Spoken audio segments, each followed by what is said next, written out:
राष्ट्रीय स्वयंसेवक संघाच्या कार्यक्रमामध्ये आता जाण्यास केंद्रीय कर्मचाऱ्यांवर बंदी होती आणि आता ही बंदी उठवण्यात आलेली आहे। त्यामुळे आता केंद्रीय कर्मचारी देखील आरएसएसच्या कार्यक्रमात सहभागी होऊ शकणार आहेत। भाजपचे आयटी विभागाचे प्रमुख अमित मालवीय यांनी या आदेशाचा स्क्रीनशॉट शेअर केलेला आहे। 58 वर्षांपूर्वी लागू केलेली बंदी असंवैधानिक असल्याचं म्हणत ही बंदी मोदी सरकारने हटवली असल्याचं आता समोर आलंय। तर काय ट्विट केलंय प्रकाश आंबेडकर यांनी देखील आपण पाहूयात। प्रकाश आंबेडकरांचं हे ट्विट आहे, त्यावर आरएसएस पूर्णपणे भारताला धर्मनिरपेक्ष राज्य म्हणून स्वीकारतो का? त्यांना भारताचा राष्ट्रध्वज मान्य आहे का?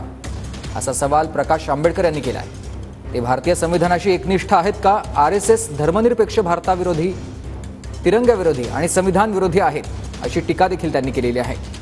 एखादा सरकारी कर्मचारी आरएसएस आणि त्यांच्या विभाजनवादी विचारसरणीशी एकनिष्ठ असेल तर तो भारतीय एकनिष्ठ असू शकतो का?